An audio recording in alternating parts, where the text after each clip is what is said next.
Salam Khaled. Salam, salut Ahmed. Oh, ça va? Ça va, alhamdulillah. Alhamdulillah. Bon, voilà, je viens te donner en fait le droit, en fait, c'est pour animateur, comme ça tu peux accepter Ah, les gens tout de par la suite. suite. D'accord, ok. Et Donc c'est déjà voilà. recording, hein? C'est Donc, déjà actuellement, en train d'enregistrer, c'est ça? oui, et tout est enregistré en fait. La réunion elle est enregistrée. Donc à la Parfait. fin, quand tu auras fini, tu quittes juste la réunion, puis voilà, hein, c'est tout. Khalas. Très bien, très bien. D'accord? On discutera après, Mani. Bon? Qu'on discutera yani, après le meeting, etc. On essaiera de faire un petit point. Je t'entends très mal. Tu m'as dit quoi? Pardon? Une fois que ce sera fini, balak, dans les jours à venir, on fera un petit point après. Ça marche, oui, bien sûr. Donc on D'accord. fera un petit point entre nous, Inch'Allah, D'accord. demain ou après-demain, c'est quand tu veux. OK? D'accord. Ça marche. Ok, merci. Ok, ça marche, Khaled. Bon courage pour la réunion et voilà. Merci. Allez, à bientôt. Allez, à tout à l'heure, Inch'Allah. Salam, salam.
Bonsoir, Mohamed, Leina, Bonsoir.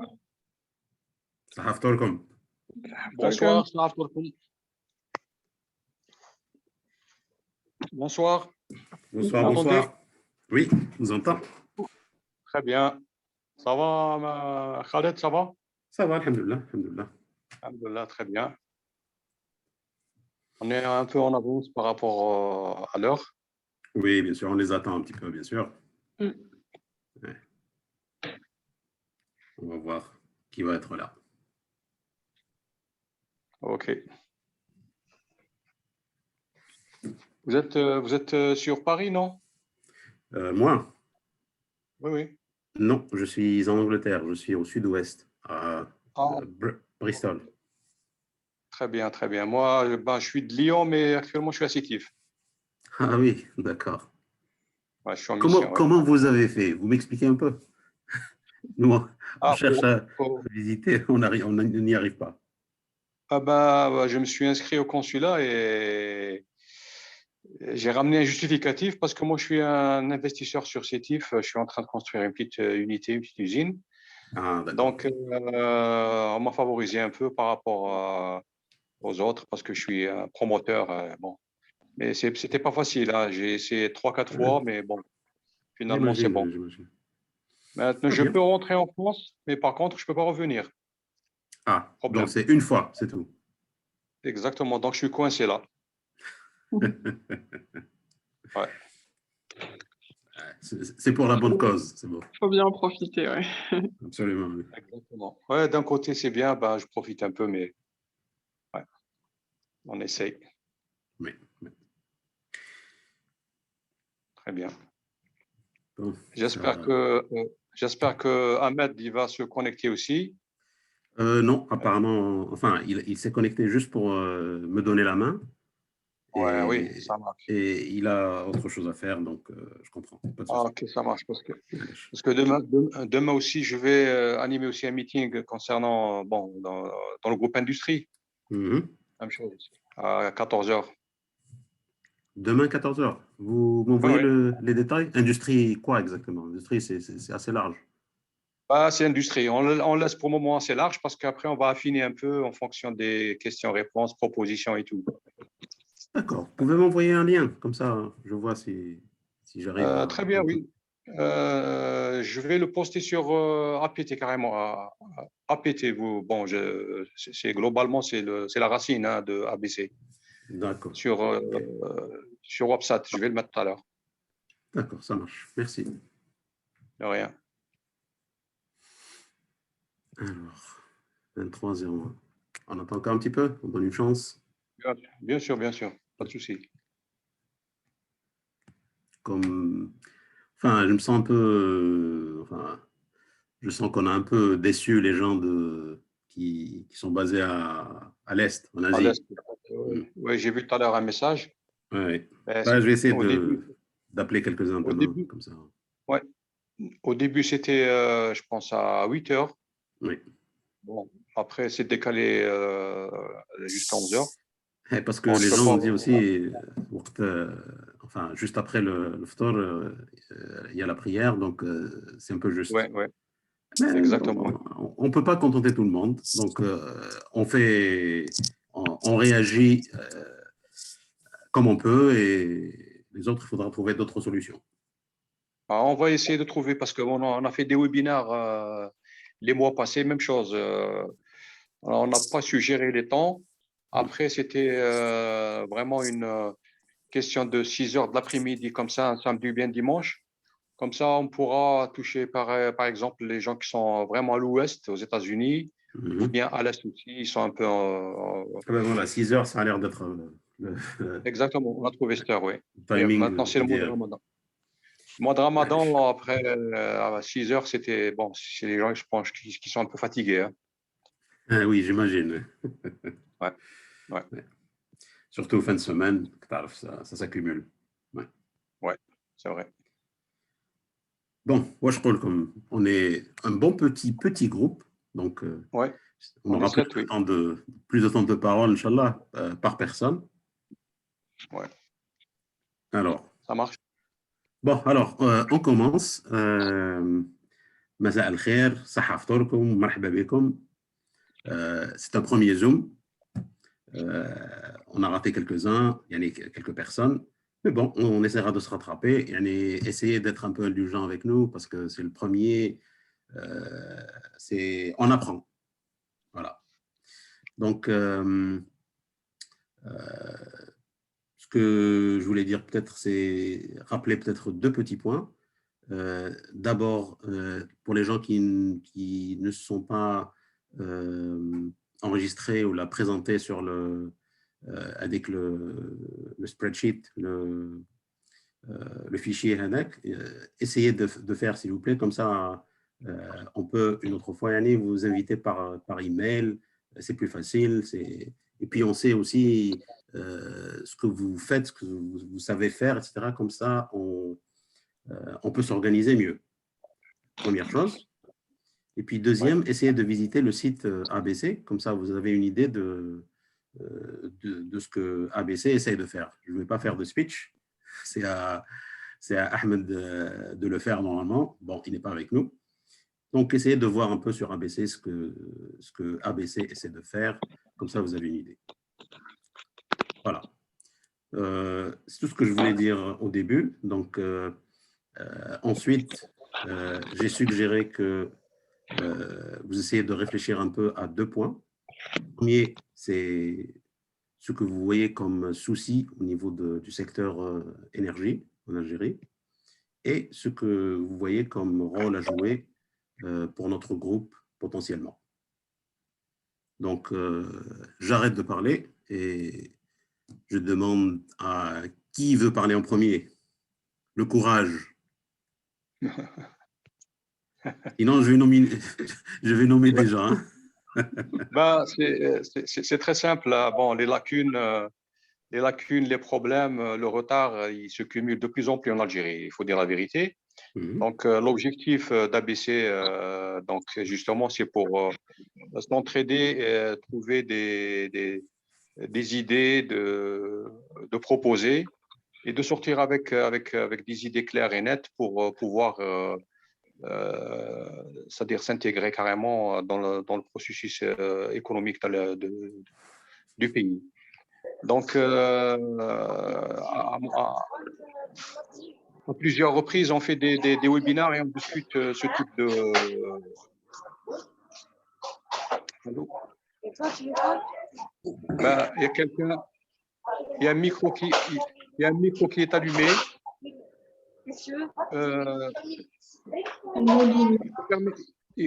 Il faut fermer les micros, hein. Mieux, ça y est. Ouais, il faut fermer les micros. C'est comme ça, on pourra avancer un peu. Donc, comme je vous ai dit, bon, les lacunes, ça existe de partout. Donc, on est là. L'objectif de ce regroupement, c'est de trouver des solutions, des propositions. Et entre-temps, c'est pour encourager l'investissement d'un côté et surtout le transfert du savoir en Algérie. Parce que vraiment, il y a un manque, surtout ces 20 dernières années. On se trouve carrément difficile en matière de formation, en matière de beaucoup de choses. Donc, l'objectif d'ABC, dont je suis un membre avec Ahmed, c'est carrément le transfert du savoir et surtout l'investissement par l'entraide, par des encouragements, par beaucoup de choses. Donc, l'énergie, c'est un secteur très sensible en Algérie. Donc, il y a la transition énergétique qui est en cours, elle est lancée par le gouvernement, mais elle est très au ralenti. Donc, si vous avez des propositions, n'hésitez pas, parce que nous, on pourra par exemple les faire remonter jusqu'au sommet. Hein. Pas de souci pour cela. Merci. C'est la parole à vous. Hein. Très bien. Next. Allez. Qui veut prendre la parole? Ben, celui qui veut prendre la parole, il n'a qu'à lever la main, donc elle sera visible par tout le Allez-y, monde. allez-y directement, parlez. Ne prenez pas de gants. Allez-y. Qui? Bon, je vais poser des questions alors. disons, qui a des connaissances, pas des connaissances de gens, mais des connaissances plutôt, de bonnes connaissances du secteur en Algérie? Bon, je vais me présenter. Je n'ai Allez-y. pas la prétention de dire que j'ai de bonnes connaissances du secteur, mais un petit peu, on va dire. Donc, c'est Laïna Benich. Je suis ingénieure en énergie et environnement de l'École des mines de Paris. Ok. Donc, je suis diplômée de 2019. J'ai 26 ans. J'ai démarré un petit depuis moins d'un an maintenant au ministère de la Transition énergétique. Donc, je suis au cabinet avec, en tant que chargée d'études. Effectivement, comme vous le disiez, ça prend du temps. Les choses avancent pas aussi vite que ce que j'aurais voulu. Les soucis, il y en a beaucoup, donc je ne saurais même pas par où commencer. En termes de réglementation, des problèmes, c'est vraiment quelque chose de très présent parce que sans ça, le secteur de la transition énergétique, en tout cas pour rester dans mon domaine, on va dire, est vraiment bloqué par beaucoup de manquements en termes de législation. Et que ce soit pour l'autoconsommation, donc pour les petites puissances, ou bien même pour le financement des gros projets. Donc ça fait un peu, ça peut être un peu un des axes qu'on pourrait aborder. En ce qui concerne le rôle de ce groupe, je suis là aussi pour découvrir. J'ai pas forcément d'a priori. J'espère qu'on peut être utile et pouvoir contribuer. Après, toute la partie, je pense que l'intérêt, c'est vraiment d'avoir des gens qui sont partout dans le monde.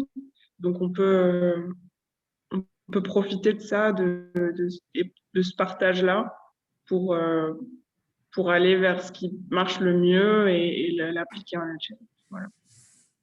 D'accord. Donc, utiliser. Expertise.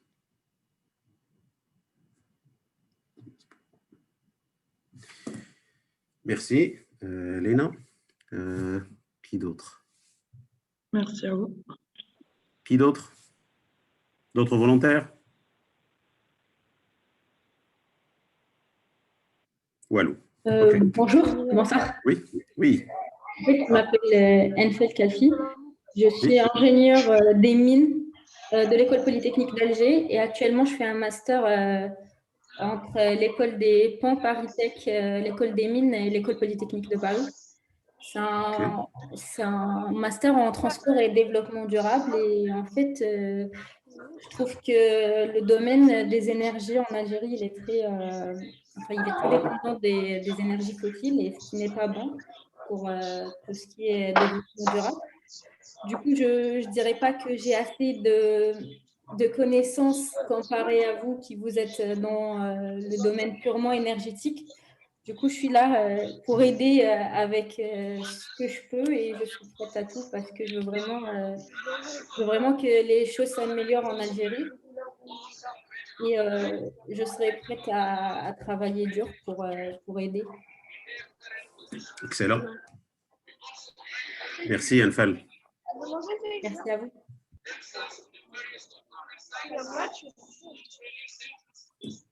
Alors, qui a son micro ouvert? Comme ça, on le met. Ah, c'est moi. C'est moi. Je n'ai pas fait exprès. Allez-y, Nabil. Alors, foncez. Merci beaucoup. On vous écoute. Bon, c'est Moktoum. Donc, moi, je me présente tout d'abord. Je m'appelle Nabil Djelali, ingénieur arts et métiers et Paris-Tech. Bon, en fait, il y a du bruit déjà. Juste pour vous dire le contexte, il y a du bruit. C'est parce qu'actuellement, je suis à Dubaï, je rentre en France et puis je suis au terminal. Donc, il y a peut-être du bruit Il n'y a environnement. pas de souci. Voilà. Très bien. Alors, je suis arrivé un petit peu en retard. Alors, je ne sais pas qu'est-ce qui s'est passé avant que j'arrive. Je suis arrivé il y a juste quelques minutes. On vient Donc, de si je comprends commencer. bien. Donc, Ah, on vient de commencer, donc on est au stade vous n'avez rien d'introduction. raté. Ok, très bien. Alors, moi, pour me présenter brièvement, j'ai 46 ans, donc j'ai accumulé une expérience avec des projets oil and gas à l'international, notamment avec des compagnies comme Technip, Vinci Energy, Total. Et j'ai beaucoup travaillé dans la région de MENA, enfin principalement dans le Middle East, dans le Khalid. Et en fait, toutes ces compétences, connaissances que j'ai capitalisées, je voulais faire un transfert vers l'Algérie. Et j'avais déjà commencé à créer une structure il y a quelques années avec un partenaire, mais qui restait un petit peu en stand-by dans la mesure où j'ai pas vraiment je me suis pas assez investi, j'ai pas eu le temps de m'en occuper dû à mes activités. Donc aujourd'hui, j'y pense de plus en plus. Donc après, j'ai une vision assez large, hein. Donc moi, je suis à l'écoute. C'est vrai que j'ai capitalisé une expérience dans l'oil and gas, tant tant chez des sous-traitants que chez des opérateurs. Donc j'ai une vision large euh, du monde de l'énergie fossile en tout cas.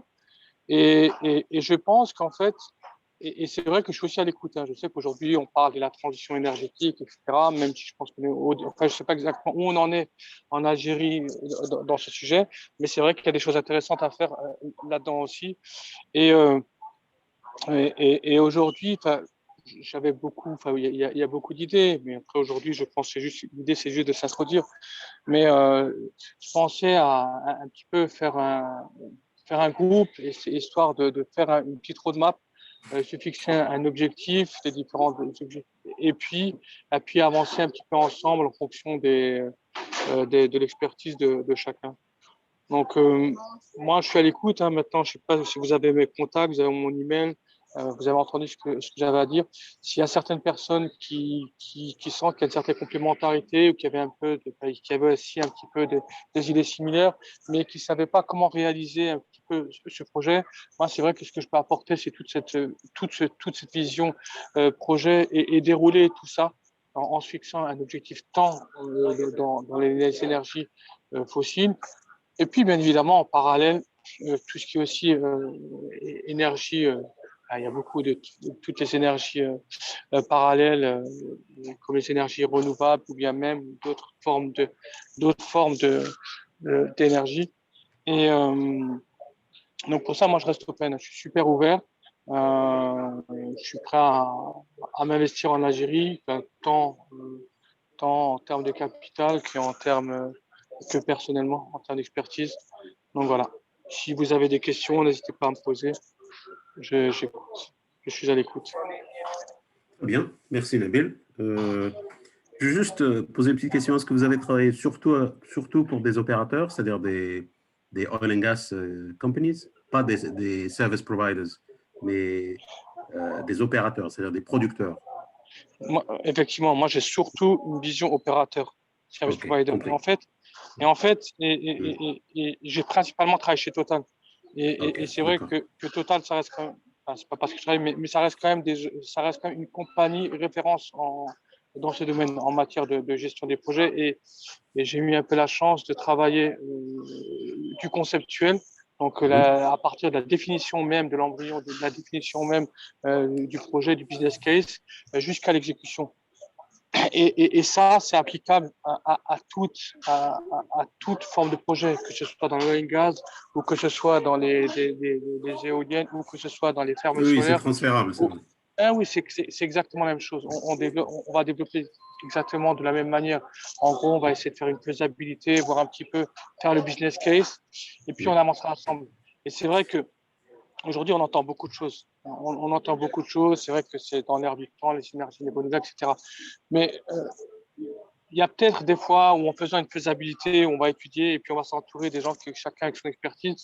On va se rendre compte que peut-être c'est pas aujourd'hui, à l'instant présent, c'est peut-être pas jouable ou bien ça peut être fait, mais moyennant certaines dispositions, quoi que ce soit. Donc c'est vrai que avant de s'avancer, je pense qu'il est intéressant et qu'il est primordial de bien évaluer, de bien faire une étude de faisabilité, voir un peu ce que ça représente en D'accord. termes de coûts, en termes de moyens, etc., pour après déterminer si effectivement, s'il y a un intérêt, avancer, quoi. OK. Et vous avez travaillé plutôt sur la partie amont ou la partie aval? Amont. Amont, d'accord. OK. Moi, vraiment amont, hein. Amont, hein, Oui, c'est-à-dire à partir d'un moment. oui, exploration Extraction. production. Ah ouais, moi, je fais principalement INP, ouais. Exploration Oui, Production. d'accord. Compris. Merci, merci. Voilà. Allez, on a besoin d'une autre personne avec beaucoup de courage. Allô? Oui, Oui, bonjour, Elias Harwell. Vous bonjour, m'entendez Ilia. bien? Est-ce que vous m'entendez? Oui, oui, on vous écoute. Ok. Bon, je me présente, donc je m'appelle Elias Harwell. J'ai 29 ans, je suis ingénieur en exploitation nucléaire à EDF en OK. France depuis 6 ans. J'ai été diplômé en 2015 de l'Université Paris-Sud à Paris. Et OK. donc, je travaille à EDF dans l'exploitation, plus précisément dans le nouveau réacteur qui est en fabrication en Normandie, OK. l'EPR, OK. à EDF. Voilà, j'ai pas de. En fait, je suis très content de cette initiative dans le sens où on a enfin la possibilité et on a enfin la présence d'esprit de certaines personnes qui ont eu l'initiative de nous regrouper pour essayer de faire quelque chose pour l'Algérie.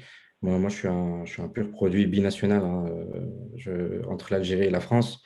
J'ai à cœur d'essayer au maximum d'aider à développer l'Algérie et puis avec ma modeste expérience, aider à ce que ce groupe puisse en profiter et puis plus globalement l'Algérie, quoi. Il y a un proverbe que j'aime beaucoup de Kennedy, hein, du président Kennedy, qui dit ne demande pas, n'attends pas ne demande pas ce que ton pays peut faire pour toi, mais demande plutôt ce que toi tu peux faire pour ton pays. Et du coup, c'est ce que je m'applique à faire et c'est pour ça que je me suis adhéré à cette démarche. Donc OK. voilà, je suis un fervent partisan du nucléaire, hein, j'y travaille et pour moi, ça fait partie des énergies renouvelables et qui peut entrer dans la transition énergétique. Après, j'ai essayé déjà auparavant, par une démarche autonome, de voir comment on peut pousser le gouvernement en Algérie. Il se trouve que j'ai mon oncle qui est dans le gouvernement, donc j'ai essayé de sonder pour voir comment ils étaient positionnés en Algérie, les politiques, pour développer cette énergie, parce qu'il y a d'autres pays, hein, qui se lancent, hein. Les Émirats ont déjà 2 réacteurs sur le réseau, Mhm. fabriqués par les Coréens. Mhm. Les Égyptiens y pensent, les Saoudiens aussi. Hier, les Zimbabwéens ont signé un document d'agrément avec les Russes pour développer le nucléaire. Donc tout le monde se lance. Dans le continent africain, tout le monde se lance, surtout que les ressources minières de base, l'uranium,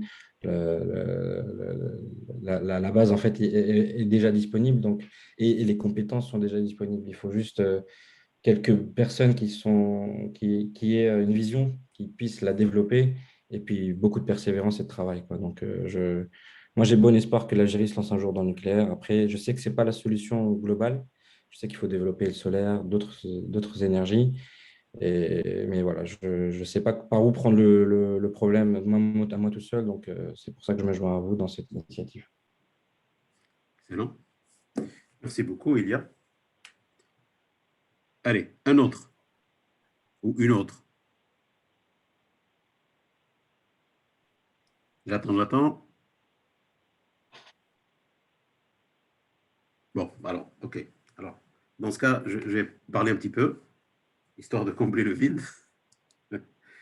Alors, j'ai préparé un petit peu 2 points auxquels, enfin, j'ai réfléchi un petit peu euh, sur le secteur. Donc, juste à un niveau, disons, plutôt stratégique, sans détail. Le premier point, c'est que en Algérie maintenant, il y a 2 ministères. Comment je les vois, moi, personnellement, c'est un avis qui n'engage que moi. Je vois le ministère de l'Énergie actuel comme gérant le présent, donc cash cow, et qui essaye de se projeter un petit peu au maximum moyen terme. J'espère qu'ils sont conscients de ça. et l'autre ministère, le ministère de la Transition énergétique, qui, lui, prépare l'avenir et avec beaucoup disons, d'handicaps. Entre autres, est-ce que ses prérogatives sont claires? Non. Est-ce que l'interaction avec le ministère de l'Énergie est bonne? Je ne sais pas. C'est quelque chose qui n'est pas très... Il n'y a pas de communication sur ce point. Disons, il y a aussi le fait que le ministère de la Transition énergétique n'a pas d'entité commerciale sur laquelle asseoir sa stratégie. Ça, par contre, pour moi, encore une fois, personnellement, c'est une bonne chose. Pourquoi? Parce qu'il doit se tourner vers le secteur privé pour sa stratégie. Donc, le secteur privé a un rôle à jouer dans ce cas. Et donc, notre groupe a un rôle à jouer. Parce que si on voit le ministère de l'Énergie avec Sonatrach et Sonelgaz, il y a deux entreprises dans le secteur public qui sont sous sa coupe et avec lesquelles il fait toute sa stratégie et il avance. Le scope pour des entrants ou pour des gens qui veulent s'organiser pour aider ou pour apporter quelque chose à ces deux entreprises est très limité, je dirais. Mon avis encore, hein, juste un avis. Donc, le gap que je vois, et le rôle, et l'espoir, c'est que ce ministère de la Transition énergétique est un ministère relativement nouveau et qui n'a pas une entité commerciale sur laquelle asseoir sa stratégie, comme je l'ai dit. Donc, le secteur privé devient très important pour ce qu'ils veulent faire. C'est une bonne chose pour moi. Hein. Bon. Ensuite, le deuxième point, c'est que l'actuel ministère de l'Énergie, avec Sonatrach, Sonelgaz, ils ont un équilibre très difficile à gérer. Cet équilibre, c'est quoi? Honnêtement, je ne voudrais pas être à leur place. Pourquoi? Parce que c'est très, très, très difficile à trouver le bon équilibre. Équilibre entre quoi? Équilibre entre produire, et cette production doit aller, il y a une demande qui va tout azimut un peu partout. Il y a la demande domestique qui continue à monter en flèche. Il y a la demande pour faire décoller le secteur de la pétrochimie qui a besoin de gaz. Il y a la demande pour avoir une autosuffisance en produits raffinés, donc qui a besoin de brut. Donc, c'est pour ça que, par exemple, je suis sûr que vous avez entendu parler de l'achat de la raffinerie d'Augusta en Italie, et puis il y a une autre raffinerie qui va se faire en Algérie, à Hassim Saoud. Donc, il y a toutes ces demandes-là. En plus, les découvertes et les réserves ne sont pas extraordinaires. On n'a pas fait une découverte de la taille de Hassim Saoud, de Hassermel. Les découvertes ne sont pas énormes. Donc, vous voyez un peu l'équation. Là où il y a potentiellement de la demande pour une expertise peut-être algérienne hors des entreprises existantes, c'est potentiellement l'efficacité énergétique pour un peu brider la demande domestique, et puis le stockage stratégique. Le stockage, pour le moment, ça se fait sur des bacs de stockage. Maintenant, si on va vers une combinaison entre les deux ministères et qu'on parle sérieusement de choses comme l'hydrogène ou l'ammoniac ou comme outil de stockage d'énergie, là, il y a aussi un rôle à jouer. Okay? Il y a aussi le fait que ces choses-là ne sont pas très bien maîtrisées encore, que ce soit en Algérie ou ailleurs, hein, d'ailleurs. Mais c'est plus maîtrisé ailleurs qu'en Algérie. Maintenant, si vous parlez d'exploration-production en Algérie, si vous parlez de raffinage, si vous parlez de liquéfaction, de séparation, tout ça, vous trouverez toujours des gens qui connaissent. Peut-être pas au super des niveaux, mais ils connaissent quand même. Ils ne commencent pas de zéro. Donc, c'est là où je vois, moi, des gaps ou des opportunités et un rôle à jouer pour un groupe comme celui-ci. Voilà, juste 2 petits points. Si vous avez des questions, vous avez des commentaires, foncez. J'ai une question, si tu me permets. Oui, bien sûr. Et quel horizon on se donne, nous, et qu'est-ce qu'on veut faire exactement, en fait? Comment on se positionne? J'avais posé cette question sur le groupe WhatsApp. Est-ce que c'est quoi notre objectif? Est-ce qu'on veut influencer les politiques actuelles ou est-ce qu'on veut être force de proposition et proposer au gouvernement, quitte à ne pas être entendu? On veut avoir des résultats. Donc, le comment, c'est à nous de voir, je pense. Maintenant, force de proposition, certainement. C'est là où on veut peut-être se positionner le plus, mais aussi accompagnement pour porteurs de projets, potentiellement financement, facilitation sur le pays pour les gens qui veulent investir ou qui sont porteurs de projets, leur expliquer un peu comment ça marche, le parcours du combattant pour enregistrer une entreprise, pour commencer à travailler, etc. Des gens qui ont une expérience plutôt, je vais dire, européenne ou Moyen-Orient ou US ou autre. Le monde est différent en Algérie. Donc, ils ont besoin peut-être d'un coaching qu'ils ne trouveront pas facilement. Donc, peut-être notre rôle à jouer pour ce petit groupe. Je pense que dans le groupe, il y a peut-être, on n'est pas un groupe qui a tout, mais on pense qu'on on va s'élargir et accumuler des compétences et des expertises qui, j'espère, pourront aider dans ce sens. Je vous encourage, Ilia, à aller faire un petit saut sur le site ABC, histoire de voir un peu ce qu'on essaie de faire. Ce n'est pas... je ne suis pas fondateur ou on m'a juste demandé de faire en sorte que ce groupe essaie d'avancer un peu dans le bon sens. Je ferai de mon mieux.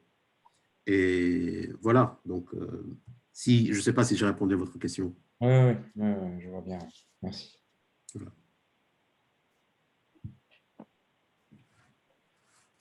D'autres questions? Bonsoir. Bonsoir, Kenza.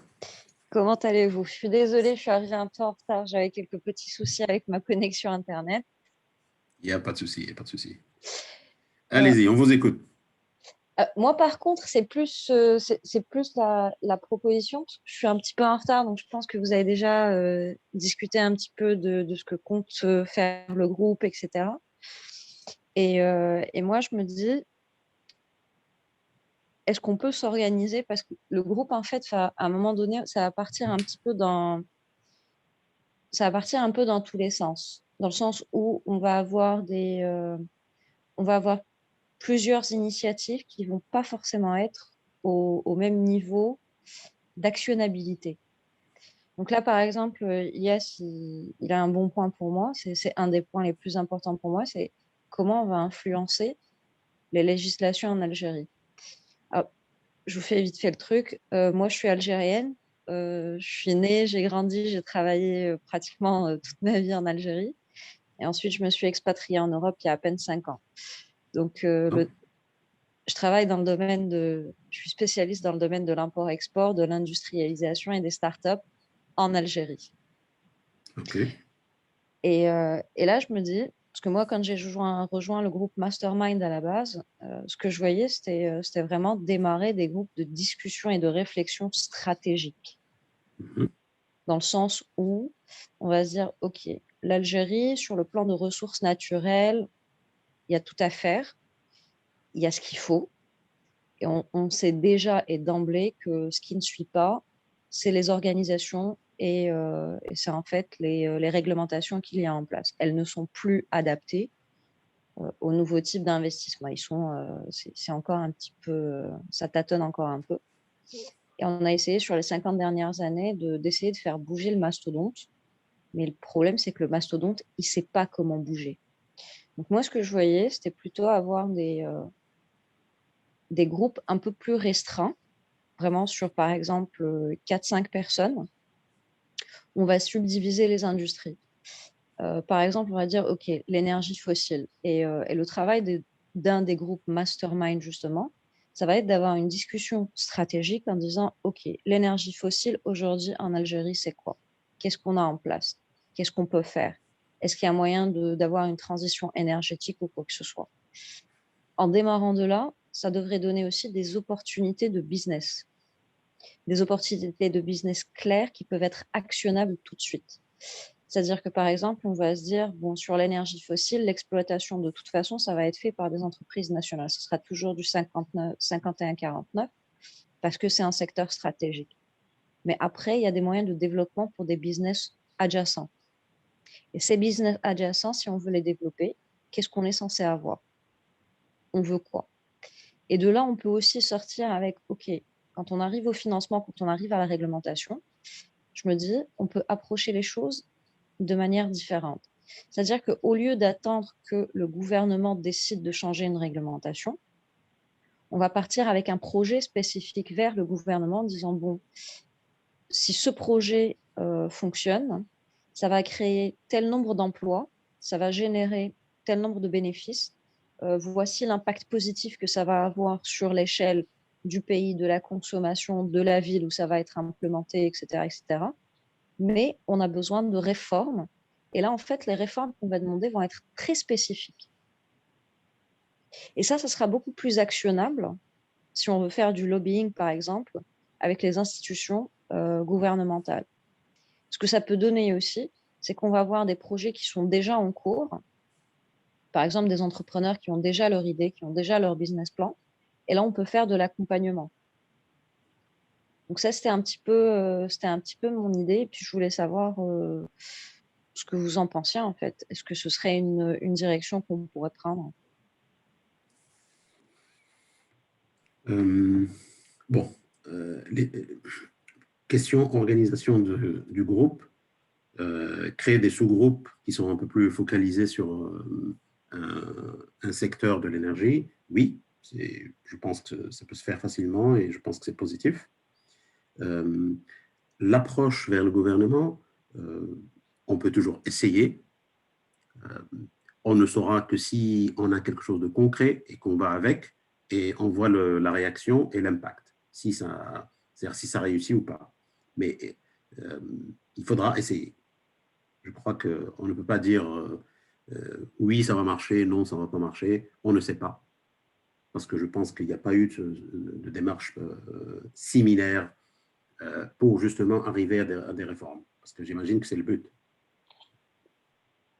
Effectivement, c'est le but. Et jusqu'à présent, il n'y a jamais eu de… En fait, il y a eu des démarches. J'ai personnellement assisté et mené une démarche similaire, mais c'était sur un tout petit projet, sur un tout petit impact. C'était sur un impact de chantier naval. Et l'organisation qu'on avait approchée justement pour les changements de réglementation, c'était vraiment toute petite organisation. C'était aller voir les ressources de la mairie où on avait installé le chantier. C'était revoir les taxations locales, justement. Et je me suis rendu compte, c'est là où je me suis rendu compte, en fait, que les institutions étatiques veulent changer. Ils ne savent pas comment le faire. Ils n'ont pas cette expertise-là.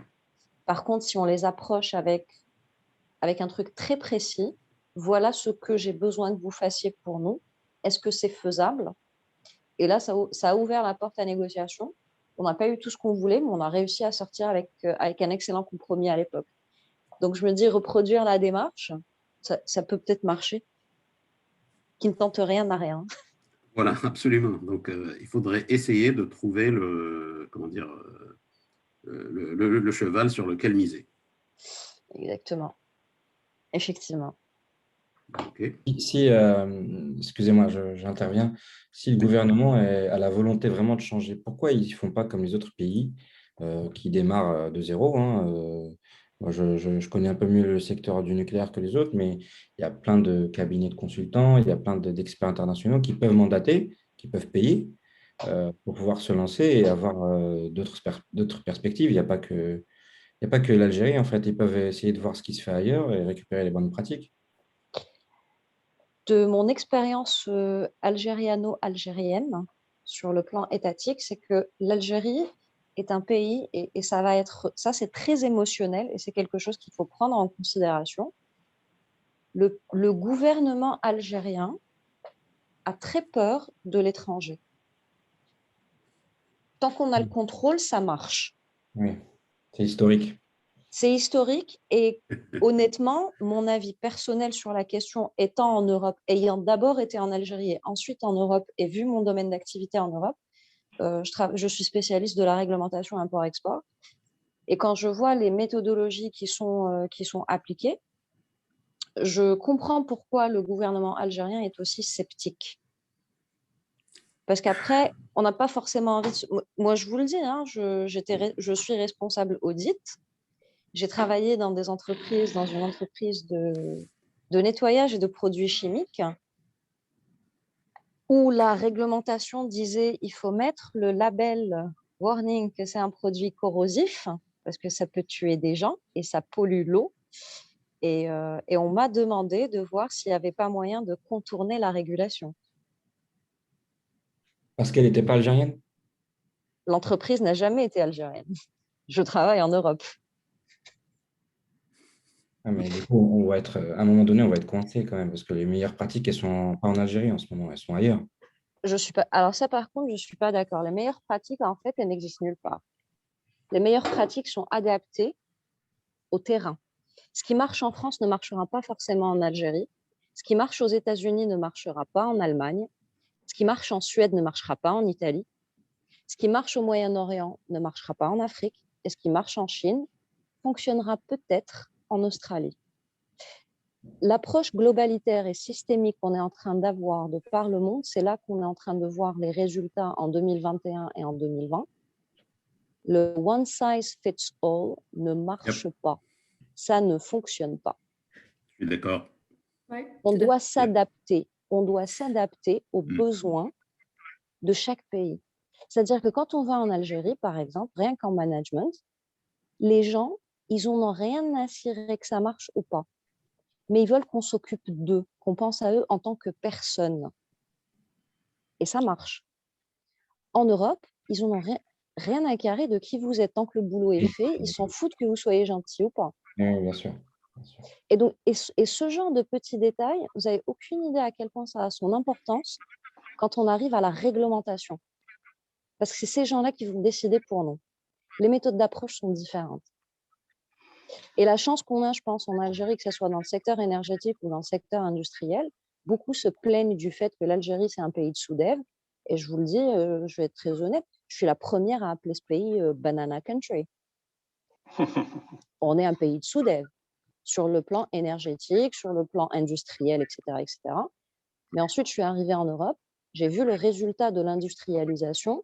Je suis bien contente que l'Algérie, ce soit un terrain vierge. C'est-à-dire qu'aujourd'hui, ce qu'on peut faire en Algérie, quand on va commencer à faire des développements de business plan et d'opportunités de business, c'est qu'on peut regarder tout ce qui ne marche pas en Europe, parce qu'ils ont déjà fait l'expérience, prendre tout ce qui est bon de ce que les Européens ont fait, et essayer d'adapter en Algérie en prenant en considération de ne pas faire les mêmes erreurs. Le nucléaire, par exemple, c'était magnifique en Europe, parce que le traitement des déchets ne se fait pas en Europe. L'énergie électrique, oui, c'est une énergie qui est absolument pas polluante en Europe, parce que l'exploitation du lithium et les déchets de lithium, ça se passe dans les pays poubelles. Ça se passe en Chine, ça se passe en Amérique latine. Après, je dis pas que c'est pas, ça ne doit pas être pris en considération. Au contraire, l'énergie électrique est une énergie propre.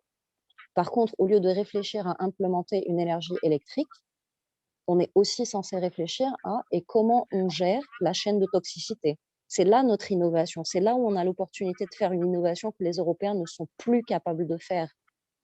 Ils ont pris l'habitude des pays poubelles. Ça ne changera pas. Et nous, on a l'opportunité en Algérie de pouvoir faire justement exactement ça. Personnellement, c'est là où je vois les opportunités. Par exemple, dans le secteur industriel, on le sait, les déchets électroniques Cette année, on est à, je crois, 20 millions plus de 2 milliards de téléphones. Dans 5 ans, on va passer à plus de 50 milliards de déchets électroniques qui ne sont pas recyclables, qui ne sont pas pris en question. Ça, on peut faire ça en Algérie. Parce que là, on parle de récupérer des métaux lourds, on parle de récupérer des métaux précieux qui servent justement à l'énergie électronique. Il n'y a aucun autre pays qui fait ça. Est-ce qu'on a l'expertise? Est-ce qu'on sait faire? Alors, l'expertise, ça, par contre, ça ne nous pose pas de problème de l'acheter. On peut aller acheter ça chez les Japonais. Ça s'achète. L'expertise, mais c'est ça, en fait, c'est que l'Algérie, depuis les années 90, pour avoir travaillé dans ces trucs-là, l'Algérie avait ouvert les appels d'offres en disant transfert d'expertise. Et vous savez ce que les Algériens... Eh bien, ça existe. Parce que le chantier naval... Ah, je vous le dis. Je me permets. Pardon. Je finis juste mon idée. Allez-y, pardon. Parce que je pense qu'on va se mettre d'accord sur ça. Eh bien, la réglementation elle-même dit qu'il doit y avoir un transfert d'expertise. D'accord ? Mais, toutes les entreprises qui sont venues en Algérie, leur premier objectif, que ce soit les Algériens ou les expats qui se sont mis en association, le but primaire de ces entreprises-là, c'était de trouver un moyen de bypasser la réglementation pour ne pas investir, justement, pour qu'il n'y ait pas de transfert de technologie. Donc, l'Algérien réussissait à faire sortir des devis sur de la surfacturation sous le nez de la Banque d'Algérie. Et les expats se faisaient des payés à coût de 10 000 et 15 000 euros pour un mois de vacances tout frais payés en Algérie. Et donc, ça n'a jamais marché. Dans les secteurs clés, évidemment, ils n'ont jamais ouvert à ça. Ils ont d'autres façons de faire. Mais c'est pour ça que ça n'a jamais marché. Par contre, les Japonais, par exemple, en ce qui concerne le traitement du recyclage, par exemple, des téléphones portables et de ce genre de trucs, les médailles pour les JO, en 2021, normalement, on ne sait pas s'ils vont les maintenir ou pas, les médailles ont été faites toutes à partir d'or qui a été récupéré de circuits électroniques, de recyclage de circuits électroniques. Ça, on peut acheter. On peut envoyer des étudiants en formation. On peut carrément aller voir les universités, les centres de recherche d'universités, etc., pour ouvrir des branches.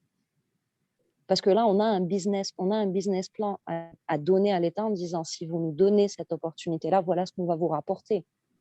Ça se négocie, tout se négocie. Mais l'innovation, pour moi, elle est dans les secteurs où personne n'est en train d'investir.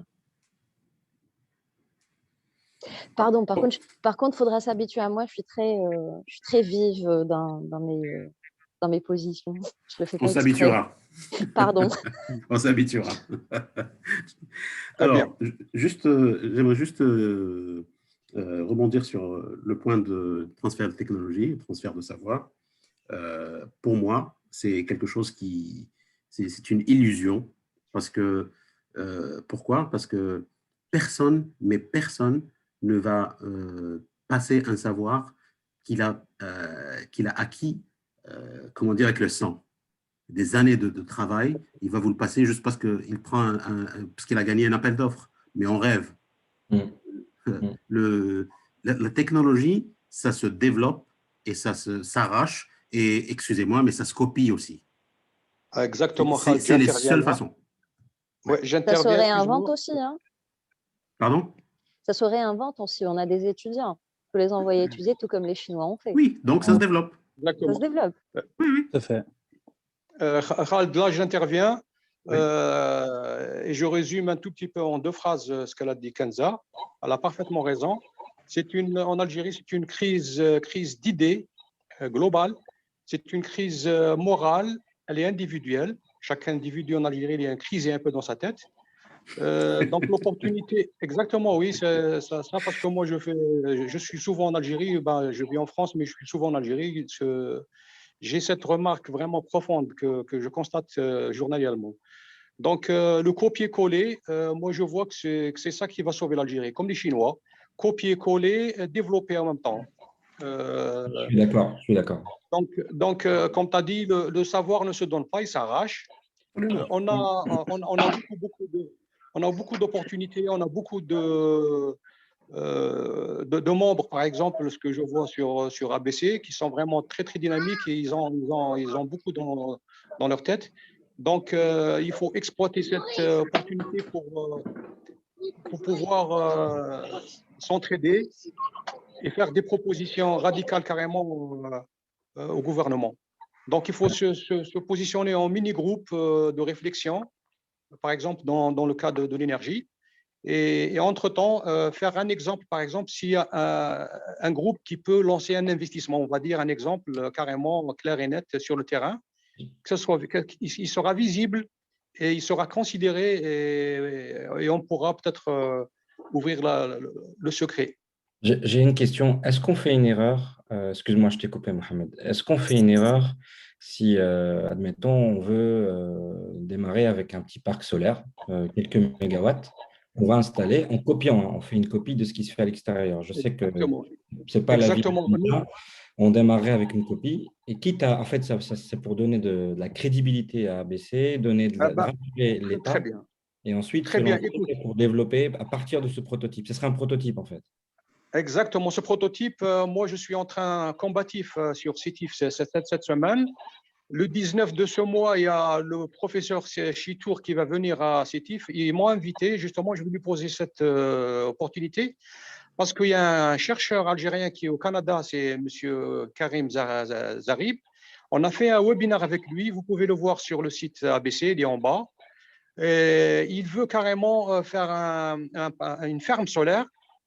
La ferme solaire, c'est quoi exactement? Ce n'est pas le secret de la ferme solaire, mais c'est le stockage de l'énergie dans les batteries d'hélium, son brevet d'invention.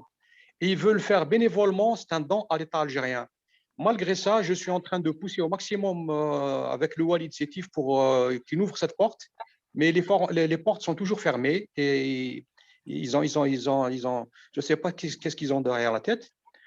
Donc, ça Mais c'est qu'est-ce que l'exemple. vous attendez? C'est ça aussi. Ouais. Qu'est-ce que vous attendez Ah des ben, autorités locales? Qu'est-ce que vous attendez? justement, on est jeune encore. ABC, on l'a créé le mois d'août passé, c'est tout. Hein. Et Masha'Allah, elle a grandi un peu, ça va.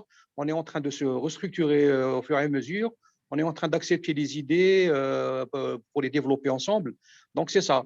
Et je pense, peut-être dans 6 mois, une année, on sera un peu colossal et on pourra faire ce type d'exemple, d'idée, d'installer une ferme, par exemple, dans une wilaya et leur dire, regardez ce que la diaspora pourra aider. Et là, l'exemple, Juste il une va idée. nous Je donner le temps. comprends Pardon. toujours pas. Qu'est-ce que vous attendez, qu'est-ce que vous demandez au Wali de Sétif? Qu'est-ce que vous voulez de lui?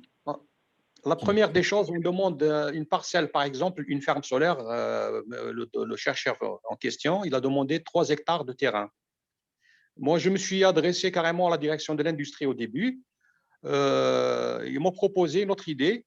Pourquoi ne pas installer une ferme solaire simplement aux abords d'une zone industrielle pour faire tout d'abord l'éclairage de la zone. Ce n'est pas en utilisant l'énergie pour me faire démarrer des machines, mais simplement l'éclairage de la zone. Donc, je lui dis, c'est une bonne idée. Donc, on est en train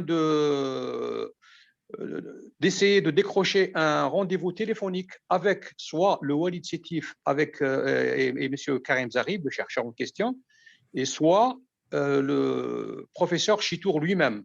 Donc, le 19 de ce mois, le 19 mai, il sera sur Sétif. Moi, j'ai une invitation et j'ai fait des intermédiaires pour être en face de lui, pour lui faire cette proposition et j'espère qu'il va nous aider.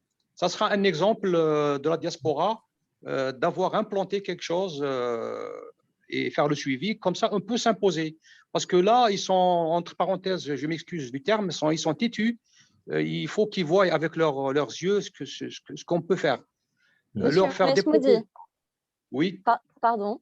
Juste une idée. Pardon, je vous coupe, juste une idée. Oui. Quand on parle de ferme solaire, on parle de, et c'est juste mon idée sur la question. Oui. Sétif est une zone agricole. Il y a beaucoup de terres agricoles, on est d'accord. Elle est sur la banderole verte.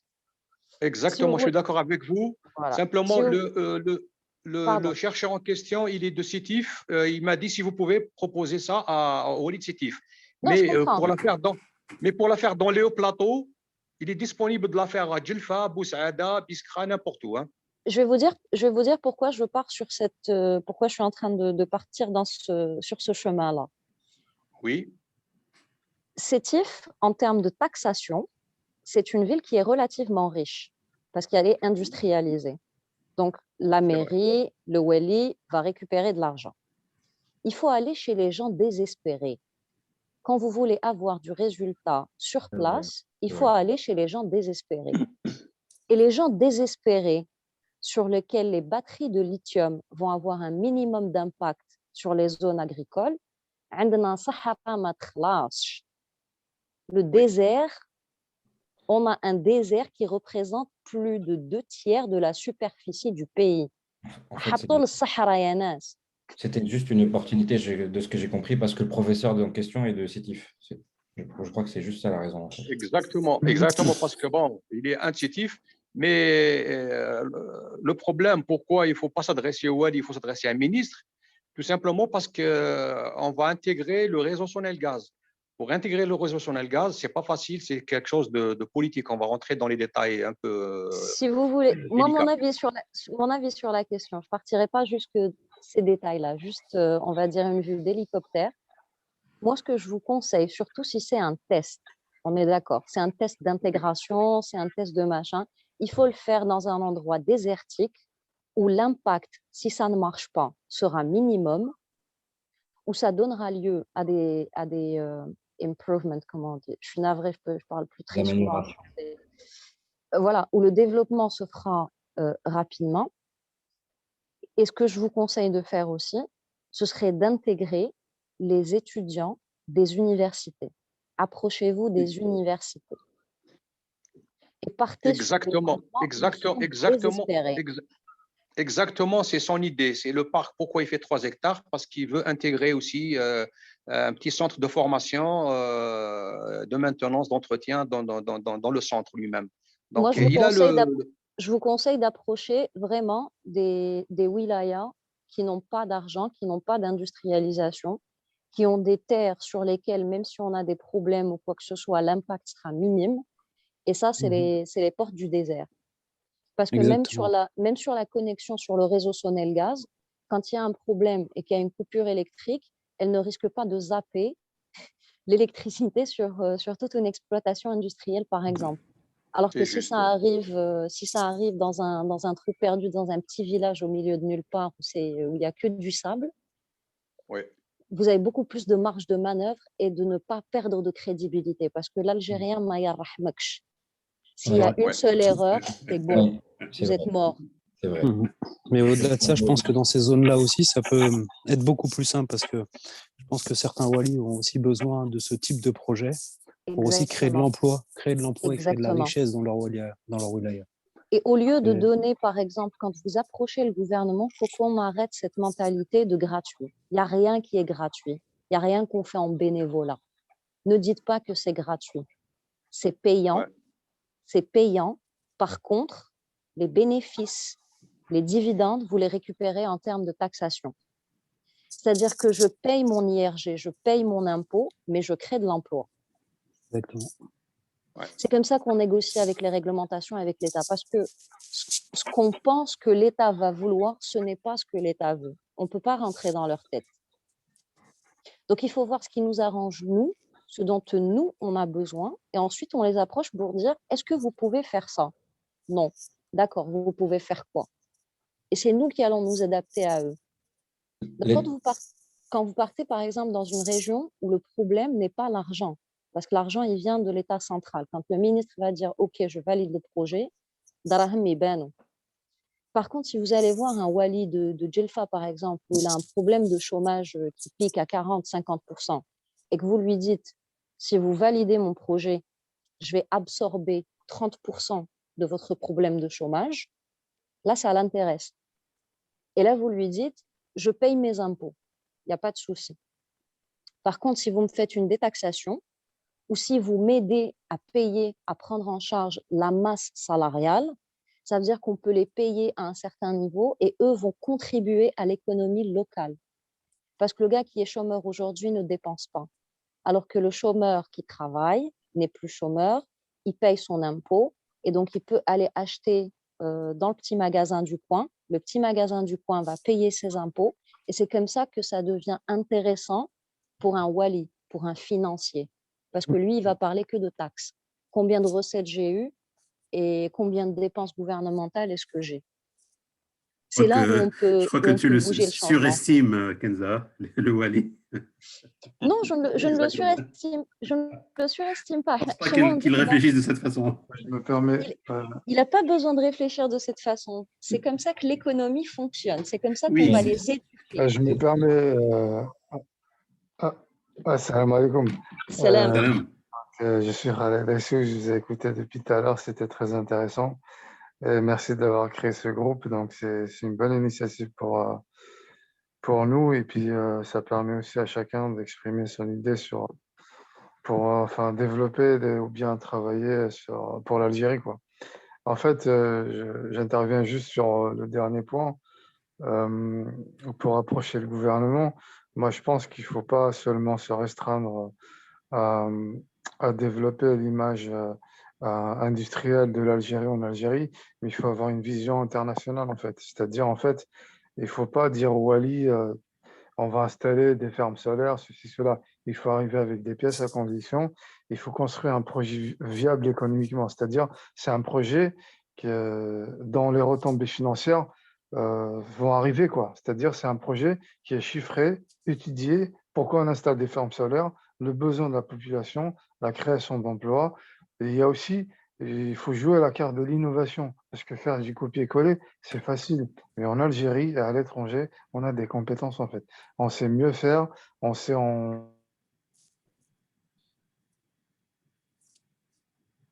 Allô? Je crois qu'on l'a perdu. Redmi? Je crois qu'on l'a perdu. Ah, wow. Bon, Mohamed, je crois que il te faut Kenza dans l'équipe. Hein. Je crois que pour animer effectivement le groupe, ça pourrait être très intéressant. Parce qu'on a une vision. Non, pour accompagner pour animer, oui, elle va faire du bénévolat pour ça. Mais ouais. Pour faire la consultante pour ton projet. Effectivement. Là. Je suis habituée à tous les ministères, la DCP, la Banque centrale, Sainte-Faux, non, Bleu, non. Et croyez-moi, les dots, je suis installée aux Pays-Bas, punaise. C'est en arrivant, honnêtement, c'est en arrivant en Europe que je me suis rendu compte. Et honnêtement, c'est ce que ça a fait tilt dans ma tête. Quand je suis arrivée en Europe, je me suis dit, mais comment ça se fait que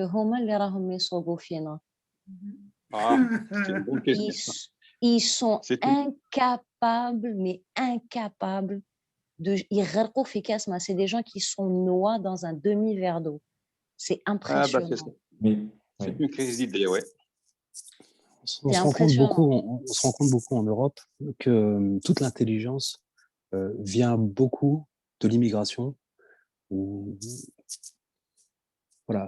La richesse, l'intelligence vient beaucoup des étrangers dans les pays d'Europe. Moi, je suis en France et on se rend compte que quand on travaille avec des Français, même en France, on se rend compte que le français est quand même très, comment dire, je suis désolée, mais il est feignant et ils sont pas très intelligents, on va dire. Ils sont pas très intelligents, pas très logiques et c'est vrai que c'est compliqué de travailler. Ils sont feignants psychologiquement. Exactement. C'est pas physiquement. Ils peuvent se poser derrière un ordinateur pendant 10 heures d'affilée. Je peux pas faire ça, c'est de la folie furieuse.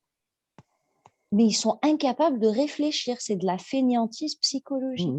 Moi, ici, aux Pays-Bas, je suis le borgne au pays des aveugles. C'est un truc de malade. Vraiment. Tout le monde me dit, t'es une exception. Et puis, je leur dis, non, en fait, c'est pas moi l'exception. C'est vous qui êtes très, très cons. Je suis désolée. Mais... c'est bien de vous avoir, Kenza, dans le groupe et d'avoir cette franchise, ce franc-parler, on va dire. C'est très intéressant. Les Dutch disent de moi que je suis trop directe. Mais après, j'ai pas de temps à perdre. C'est une qualité, c'est pas je suis trop. C'est quoi trop? Pourtant, ils ont quand même la réputation, les Européens, d'être quand même assez directs. Les subtilités que j'ai apprises en arrivant aux Pays-Bas, c'est que la directitude ne fonctionne que dans un seul sens. C'est-à-dire que quand eux se posent dans On est dans leur d'accord. petite arrogance de « oui, vous venez du pays des bougnoules, en plus vous êtes une fille », ça, c'est être direct. Par contre, quand vous leur rendez la monnaie de leur pièce, là, vous êtes insultant. Et là, on se dit « ouais, mais c'est juste des faits, les gars, c'est pas de ma faute. Hein. Allez, venez, on va vous apprendre. » Puis un truc que j'ai constaté, ça c'est très bizarre, c'est caractéristique des Algériens, et je pense que c'est dû à notre langage, la langue algérienne. On parle en 5 dimensions. C'est-à-dire que dans une seule phrase, on va décrire un état émotionnel, on va décrire un état de fait, et on va décrire une situation factuelle. Un nerveux. Et les anglo-saxons, quand ils parlent, on n'est même pas sûr de ce qu'ils veulent dire exactement. Ce que nous, on va dire en une seule phrase, eux, ça va leur prendre 3 heures. On est des gens pressés, nous, on n'a pas le temps. Et eux, ils ont le temps de parler, de discuter, de faire des sous-communités. Bon, ils n'ont pas le temps, mais ils avancent bien quand même. Hein. Il faudrait venir en Angleterre voir comment ils réagissent. Tu verras. C'est autre chose. C'est encore un cran au-dessus. J'ai travaillé avec beaucoup de nationalités différentes, énormément de nationalités. Et je dois avouer, en fait, vous savez comment les Européens nous battent? Par la bureaucratie et le systémique. Oui. C'est l'administratif qui gagne.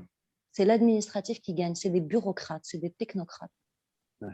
C'est pas les plus forts. Et les Algériens, c'est des innovateurs. Ah, on est des innovateurs. Moi, personnellement, mon dernier boulot, je bossais chez Logitech. C'était un truc de malade. La nana m'a recrutée. Elle pensait que le boulot qu'elle avait à me donner allait me prendre une bonne année et que c'était ça mon travail.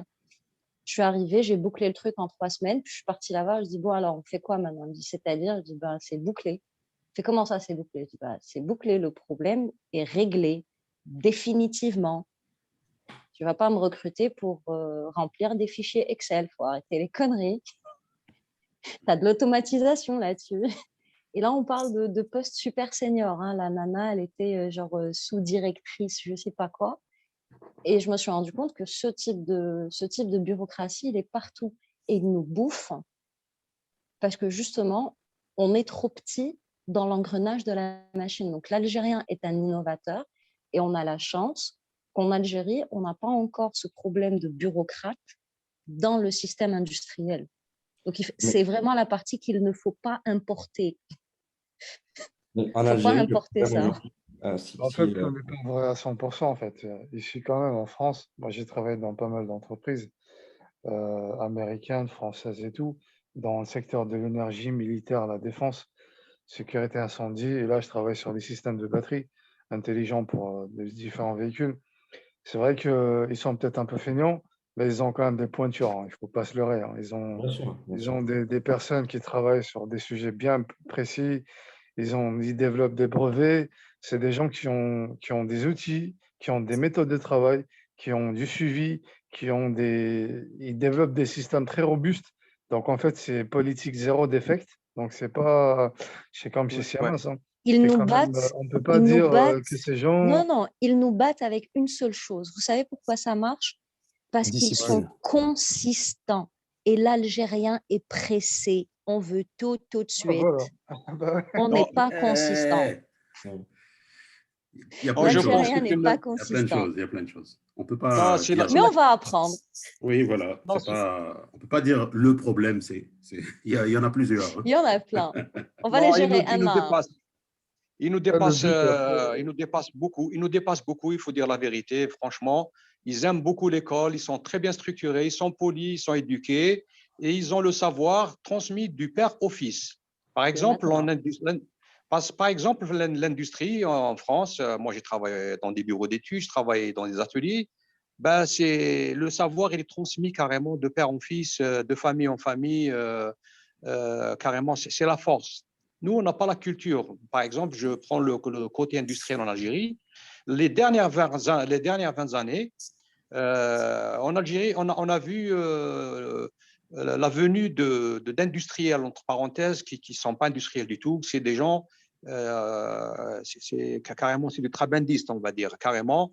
Celui qui fait la torréfication de café, il s'est trouvé à faire de l'extrusion du tube plastique et vice-versa. Donc, le départ en Algérie, c'est qu'on a privatisé l'industrie sans savoir à qui on va la donner. On n'a pas privatisé, on n'a pas privatisé en donnant, par exemple, le flambeau à une multinationale ou bien à quelqu'un qui a fait des études spécifiques, on va dire en mécanique, mais simplement à quelqu'un qui a de l'argent. Et c'est ça le mauvais départ et c'est ça le résultat actuel. Donc, on se trouve dans une crise d'idées profondes, que ce soit dans le sommet ou bien dans la base. On est en train de consommer sans azimut. Par exemple, je vous donne l'exemple, en 2014, le FMI, quand il est rentré en Algérie, elle a exigé au gouvernement de fermer les lycées techniques et de fermer les instituts. Alors, on se trouve devant quelque chose de sombre et on a ouvert la porte aux conteneurs, à l'importation et on a formé des fantômes qui sont tous en prison maintenant. C'est tout. Moi, Et ça, c'est notre objectif, on va le changer. Moi, je pense Sachant que le savoir dont on parle de tout à l'heure, de père en fils, hein, c'est pas un savoir non plus inaccessible. Hein. Je reviens un petit peu sur ce que disait Kenza, il m'arrive un petit peu la même chose. Excuse-moi, je peux te permettre ? Allô ? Oui. Oui. Donc je vous disais, je reviens un petit peu sur ce que disait Kenza tout à l'heure, son travail qu'elle a réalisé en 3 semaines et on avait donné 1 an à le faire. On s'en rend compte beaucoup, même ici en France. Hein. J'ai travaillé chez les grands constructeurs automobiles. Je me suis toujours dit, si j'avais été le patron de Renault ou de Peugeot, j'aurais licencié la moitié des effectifs parce que on se rend compte, en travaillant avec eux, que la moitié ne sert à rien, quoi. Donc, ça crée effectivement de l'emploi, mais le savoir n'est pas inaccessible. Donc, on peut peut-être nous mentir en nous disant, bah, vous êtes des étrangers, attendez, on va vous expliquer, on va vous montrer. Mais il s'avère qu'en très peu de temps, on les dépasse, quoi. Et qu'on se sent même quasiment inutile parce qu'on a envie d'aller encore plus loin. Bah, Excusez-moi. Ouais. Juste pour vous dire au revoir à tous, que là, mon avion va décoller, donc si ça coupe d'un moment à l'autre, c'est que j'ai plus de réseau. Voilà. Bon voyage, Nabil. Islam, bon voyage. Islam, merci beaucoup. En tout cas, vous écoutez. En tout cas, c'est très intéressant. On restera en contact. Merci, Nabil. Bon voyage. Merci. Merci. Oui, bon, on est un petit peu, peut-être, on a pris une autre route, un autre sentier, en essayant de décortiquer la façon de faire algérienne et la comparer aux Européens. Mon Dieu, on peut être là des jours, mais des heures. C'est vrai. Mais c'est bien de faire un état des lieux, effectivement, aussi du comportement des Algériens, du comportement des étrangers, de ce qui se passe. Comme disait Kenza, je pense tout à l'heure aussi, ce qui marche aujourd'hui en France ne marche pas forcément en Algérie. Et on a aussi cet avantage d'avoir un terrain qui est quand même assez vierge, hein, sur le territoire. Et l'avantage qu'on a, c'est de ne pas, du moins, d'avoir ce recul pour ne pas reproduire les erreurs aujourd'hui. Et le temps perdu, hein. Voilà. C'est ça, c'est qu'il nous donne vraiment l'opportunité. Je pense que la force que le type de groupe ABC a, c'est qu'on a vu et qu'on a first-hand experience, une expérience première main de ce qui marche, de ce qui ne marche pas. Et ça donne un avantage. Et aussi de ce qu'on ne veut pas aussi, je pense, aussi pour notre pays. Si on fait un parallèle par rapport au tourisme, quand on voit ce qui se passe, le tourisme qui a été développé en base dans certains pays, moi, personnellement, je suis content que le tourisme n'ait pas été développé dans notre pays, quoi. Ah, mais et on gagnerait quand même à le développer un petit peu. Non, je suis d'accord, mais c'est bien d'avoir pris, je pense, un peu de retard pour pouvoir le développer, mais sainement, quoi. Moi, quand je vois ce qui se passe en Tunisie, ce qui se passe au Maroc, ce qui se passe dans certains pays asiatiques, personnellement, ça me ferait mal. Ça me ferait mal que ça se passe dans mon pays, quoi. Après, c'est pas le même contexte économique, c'est pas le même contexte politique aussi. Il y a d'autres facteurs qui ont fait de cette manière-là. Je suis d'accord, mais la chance qu'on a eue, c'est peut-être aussi d'avoir un pays. On m'a souvent posé la question pourquoi le gouvernement algérien n'a pas développé certains secteurs alors que c'était possible, qu'il y avait de l'argent à se faire, etc. etc. On peut dire On peut dire plein de choses sur le gouvernement algérien et sur les politiciens algériens. On ne parle pas des personnes qu'on nous montre à la télé. On parle des gens qui gèrent réellement le pays, ceux qu'on ne connaît pas et ceux qu'on n'a jamais vus. Et ces gens-là prennent leur temps. Et ces gens-là ont vu ce qui se passait et ce qui allait se passer à côté. Et ils ont levé le frein parce qu'ils n'en voulaient pas. C'est aussi simple que ça. Ils n'en voulaient pas. Quand on voulait développer le tourisme, ce qu'on leur a proposé à l'époque, c'était le tourisme à la marocaine et le tourisme à la Tunisie et le tourisme aux pays asiatiques qu'on voit aujourd'hui. Ils ont dit non. Après, ils ont fait plein d'excuses. Comme ça, l'Algérien, il va se dire « Ouais, le gouvernement est pourri, c'est la réglementation, c'est machin, c'est machin, c'est machin. » Mais c'est fait exprès. Toutes les politiques... Tu laisses 30% de la jeunesse sur le carreau. Hein. Effectivement, mais je préfère qu'ils... Mais entre nous... sur le carreau que de pourrir une grosse partie de la population. Exactement. C'est entendable pour des gens qui travaillent. Vous êtes des gens qui avaient des postes, qui avaient de l'expérience. Mais prenez quelqu'un qui a 23, 24, 25 ans, qui démarre dans la vie, qui a un master et qui ne trouve pas de travail parce qu'il n'y en a pas ou parce que son domaine n'est pas développé. Et allez lui dire que c'est un bureaucrate à Alger qui a verrouillé parce que ça ne lui convenait pas, parce que ce qui se faisait en Tunisie, au Maroc, n'allait pas, parce que l'industrie qui devait entrer en Algérie n'a pas entré pour de diverses raisons. C'est difficilement entendable dans une population algérienne qui est jeune. Mais on a tendance à oublier une seule chose dans toutes ces discussions-là. On a tendance à oublier qu'au moment où on avait ouvert ce type de secteur, on a été démoli par une décennie noire. Donc, ils n'ont pas fermé juste pour fermer. Parce que mine de rien, s'ils n'avaient pas fermé, on aurait pu être l'Irak, on aurait pu être la Syrie, on aurait pu être l'Égypte. On est quand même le seul pays nord-africain où, oui, on est passé par une décennie noire et ça ne fait que 20 ans. Ça fait quand même 20 ans de perdu. Ce n'est pas 20 ans de perdu, c'est que sur l'échelle d'un pays, 20 ans, c'est rien. Mais je pense que ABC, ce qui est en train de mettre en place, c'est tout honorable, hein, va nous permettre, je pense, de prendre le relais et d'apporter aussi notre contribution pour pouvoir justement apporter une vision, on va dire, un peu plus long-termiste, hein, à ces jeunes aujourd'hui qui sont justement à la recherche d'emploi. Donc, en fait, notre initiative, elle est on a pris du retard, effectivement, mais j'ai pas vraiment l'impression qu'on ait vraiment pris beaucoup de retard, quoi. C'est du retard qui va nous permettre justement d'avancer plus vite, et plus sereinement. C'est ce que je me dis aussi. C'est vraiment, je pense qu'on a vraiment reculé pour le mieux. Exactement. Et voilà, maintenant, on a tous notre pierre à poser. Justement, on a cette expertise, et je vais vous dire, on a cette expertise des pays occidentaux, mais il y a aussi cette expertise nationale aujourd'hui qui existe, hein. On en a rencontré plein, on en connaît plein. Voilà, des gens qui sont très motivés, qui ont de très bonnes idées, qui ont envie d'avancer, qui ont envie de développer. Et je pense que main dans la main, on peut réussir à faire de belles choses ensemble.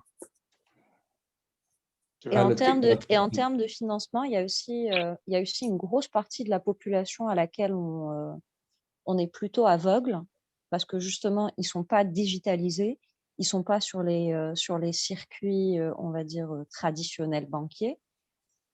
C'est toute la partie propriétaire terrien et toutes les parties des gens qui ne sont pas instruits.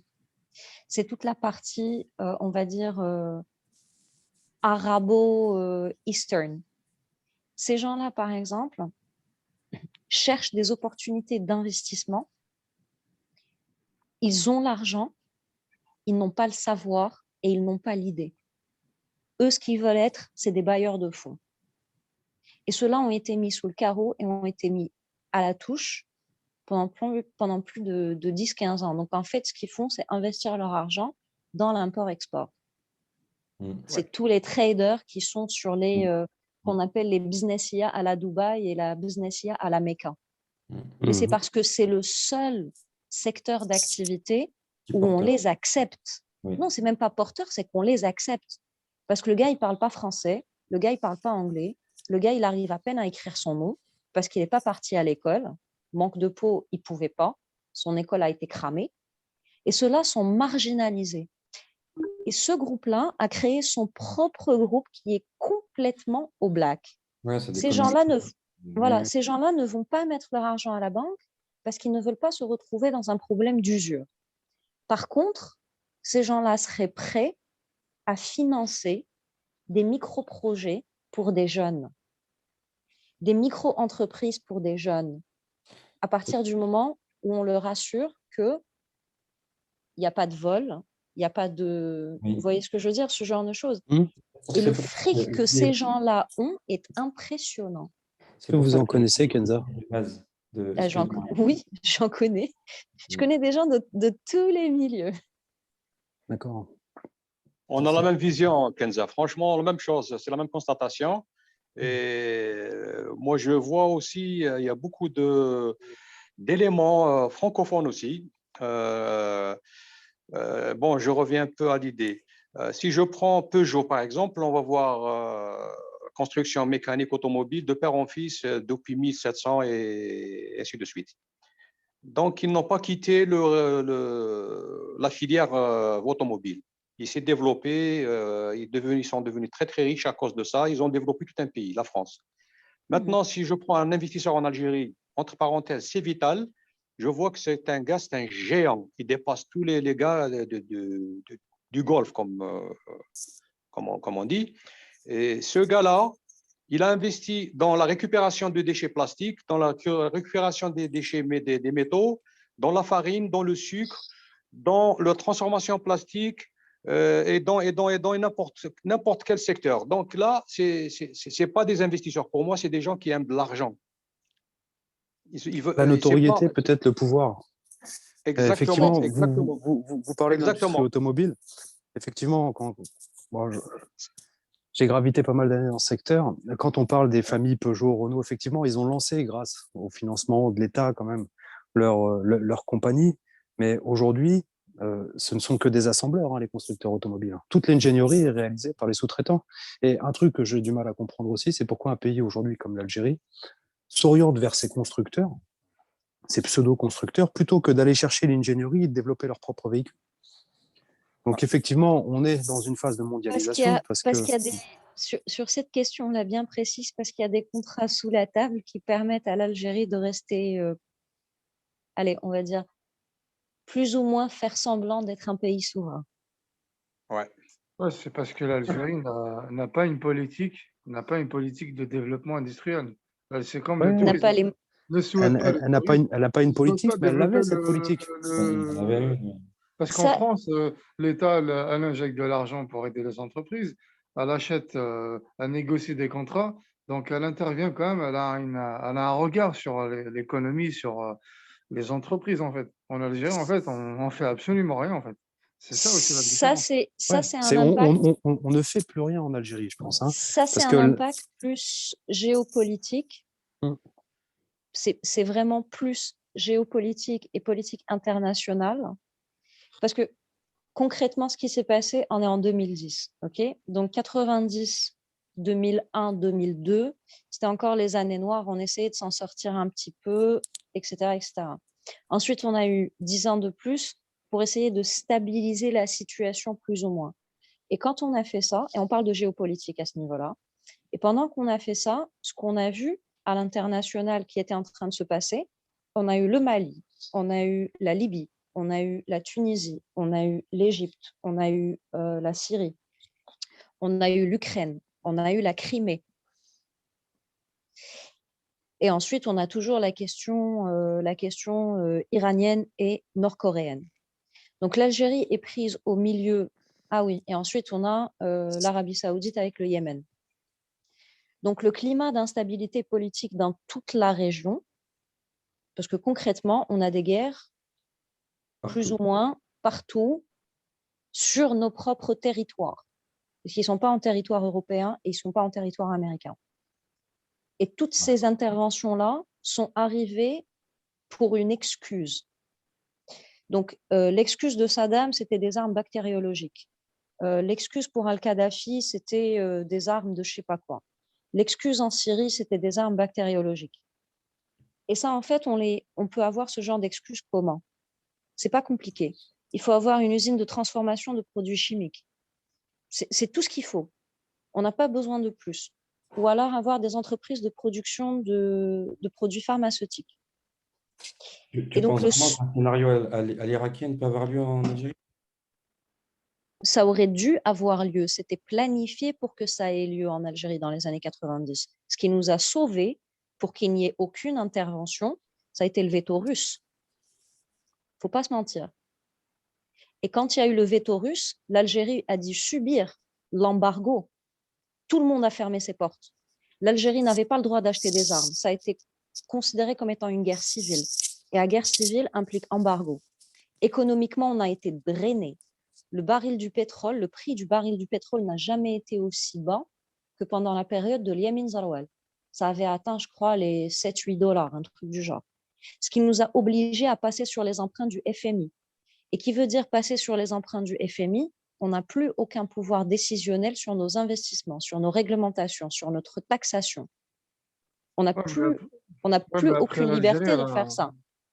Et ensuite, quand on est sorti de tout ça, ça fait à peine 10 ans. Et 10 ans, encore une fois, sur une échelle administrative et sur l'échelle d'un pays, c'est rien. C'est rien en termes de réglementation. Et donc, quand on voit tout ça, c'était soit on essaye d'investir et on peut éventuellement ouvrir une porte qu'on ne pourra pas fermer, soit attendre une bonne opportunité. Et les Algériens, de par leur histoire sur les 3000 dernières années, s'ils sont connus pour une chose, ils sont connus pour être patients et attendre la bonne opportunité. D'ailleurs, on le dit,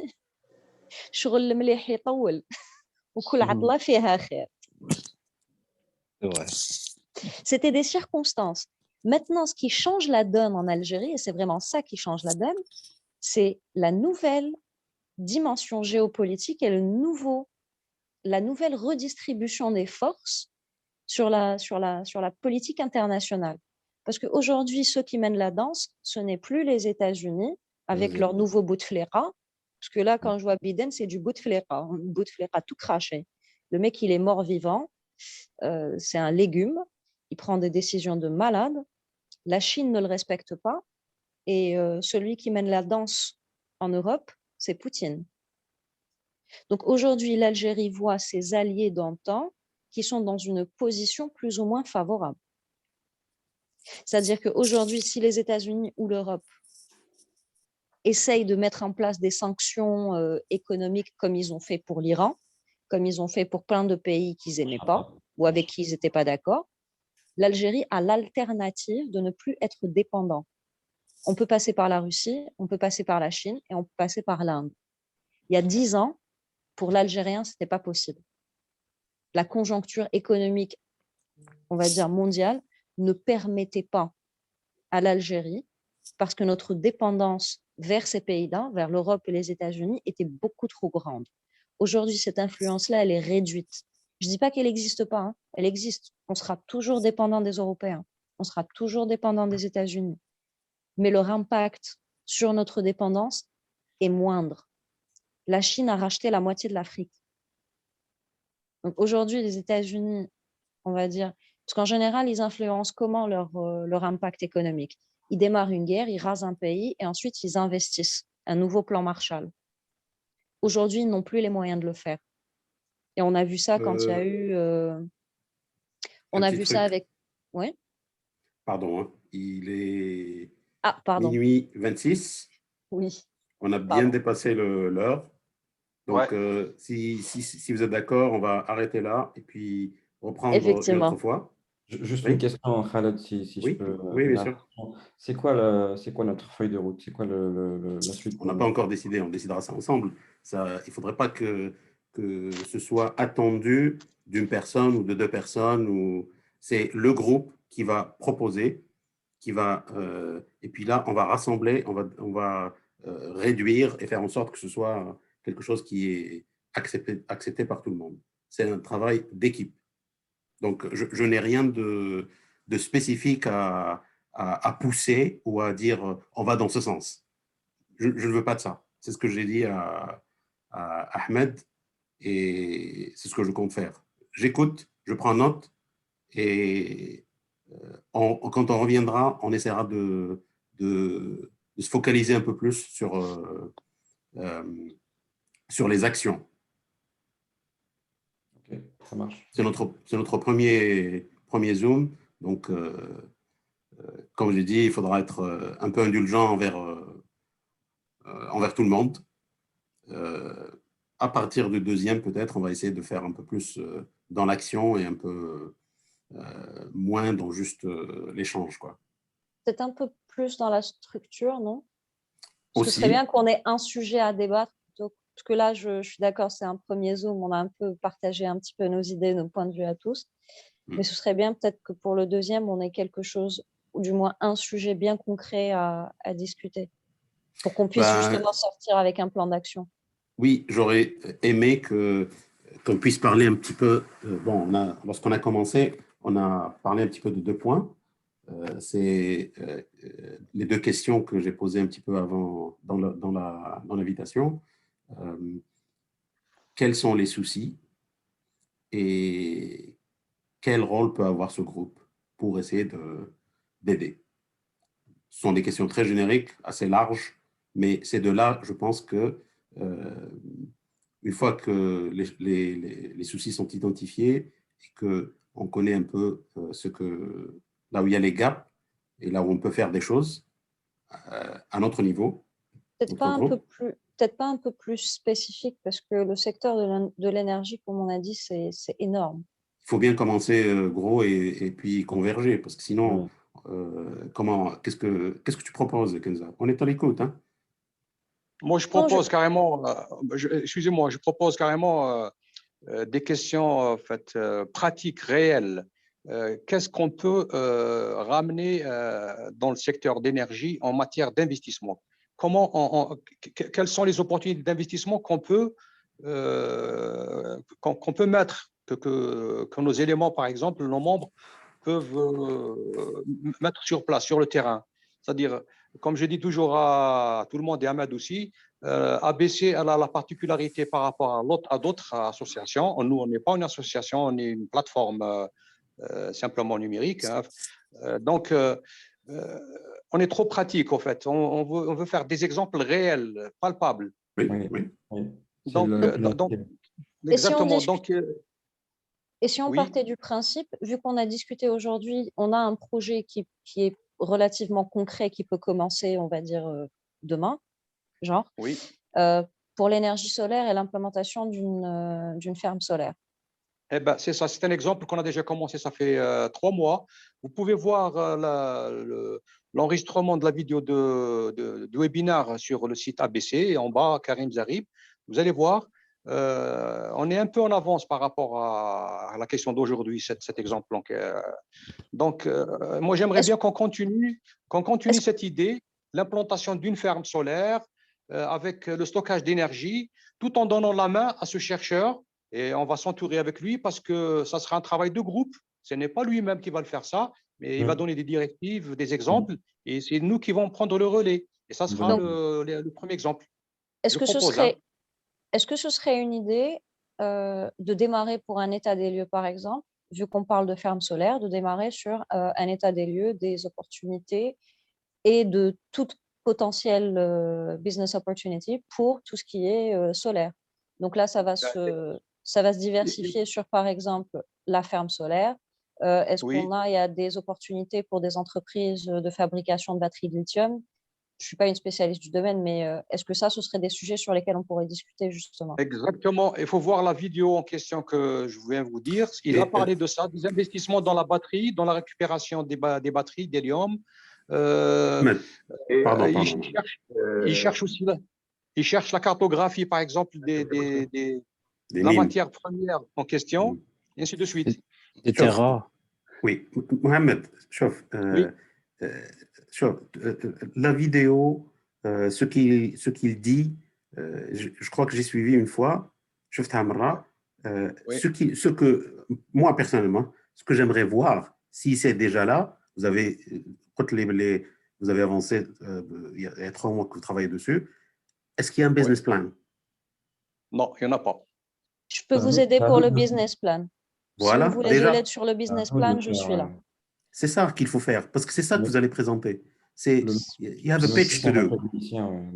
Parce que sinon, ça reste, sans être négatif, là, ce n'est pas l'intention. Mais ce monsieur dont vous parlez, moi, je vous propose une chose. C'est un chercheur. C'est un chercheur. C'est un académique. Est-ce qu'il n'a pas disons, ils n'ont pas de notion de business. Ouais, de vision business, effectivement. Donc, ce qu'il propose, de ce dont il parle, c'est bien beau, c'est super, mais il faut d'abord un business plan. C'est ça qui va dire à quelqu'un si ça tient sur ses pattes ou pas. Est-ce que ça va être rentable? Est-ce que c'est finançable? Est-ce que l'État va l'acheter, etc., etc. Is it bankable? Exactement. Et tout ce qui est les recherches, les mines, etc. Mon frère est un chercheur, lui aussi, il bosse au crack. Donc, je sais exactement quel type de personnalité on a à faire. Mais même sur rentabilité, je pense que ce n'est pas comme ça qu'un chercheur fonctionne. Oui. Donc pour le business plan, Jib, ce qu'il a à dire, on peut s'en occuper. Si, par exemple, tu as sur, par exemple, une page, un peu les idées directives de ce projet. Ouais, après, et de là, écoute, moi, je vais essayer de le faire intégrer à ce groupe. Carrément, ça sera idéal. Ou j'attends de lui carrément ces jours-ci le PowerPoint, par exemple, le type de business plan en question, ou bien un plan technique, tout ça. Et je vais le mettre à votre disposition et on continue à travailler dessus ensemble. Très bien. Si vous n'avez pas. Oui, là, on peut discuter du business plan à part et je vais vous aider à faire le business plan. On peut en discuter à part. Il n'y a pas de souci, je suis preneur, il n'y a pas de souci. Bon, pour une première, je crois que allez, on éteint les lumières, ok? Et on se dit... Je ne m'attendais pas à ce qu'on sorte avec un business plan après la première réunion de rencontre, mais c'est très bien. C'est toi-même qui as dit que les Algériens étaient pressés, Kenza. C'est ça. Oui, moi, je suis très pressée.